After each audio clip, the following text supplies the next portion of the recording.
Imagine a future where people are arrested not for what they've done, but for what they might do. That dystopia was the premise of Minority Report, the film with Tom Cruise. But in Britain today, however, it's no longer science fiction, it's public policy.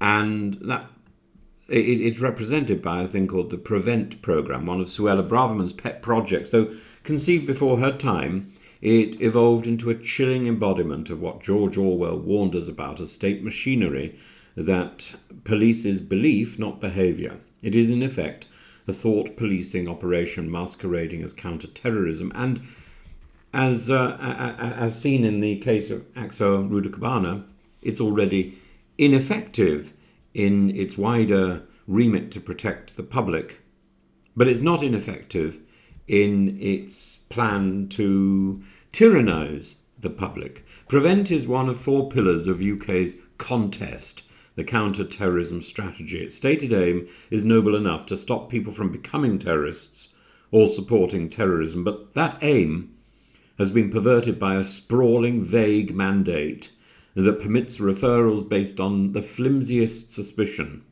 Why are we not surprised that this was peddled by Suella Braverman?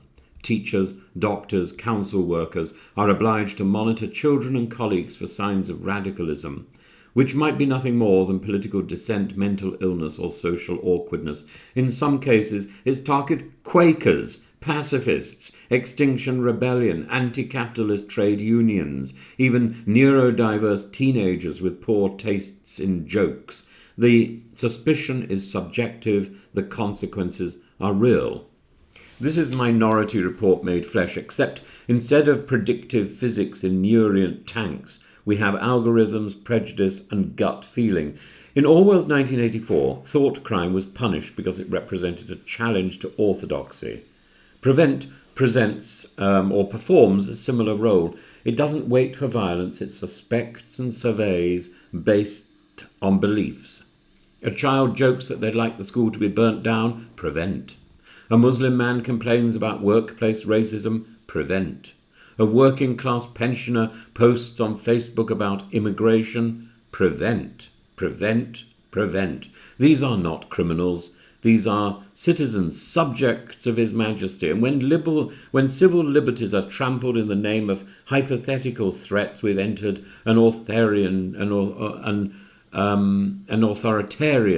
terrain. We've entered a tyranny. Prevent disproportionately targets Muslims, children, and the neurodiverse. According to Amnesty, Muslims are referred 8 times more than others in healthcare. A third of all referrals are under the age of 15. One boy was referred because he quoted horrible histories on a school trip. The absurdity is deadly serious. Prevent referrals stain lives, they cause mental anguish, stigma, data blacklisting, and legal battles. There's no appeals process, no transparency, no apology. As one father put it, there's no mechanism for saying we're sorry we made a mistake, because there's no threshold for a referral to prevent. There's no safeguarding. This is institutionalized suspicion. This is tyranny. Prevent is no longer about preventing terrorism, it's about policing opinion. Matt Goodwin calls this the censorship industrial complex, and while his conclusions are controversial, he's right to sound alarm. We now see training materials that conflate cultural nationalism with violent extremism. Michael Portillo's railway documentary was cited as potentially fostering far-right sympathies. At this point, Yes Minister is dangerous subversion. And the state has redefined extremism to include discomfort with immigration, criticism of multiculturalism, even patriotism. That's not security, that's censorship, that's tyranny. Prevent fails on every metric. It missed Salman Abedi, the Manchester bomber. It missed Ali Harbi Ali, who killed Sir David Amis. Yet it found time to interrogate a 6-year-old playground chatter.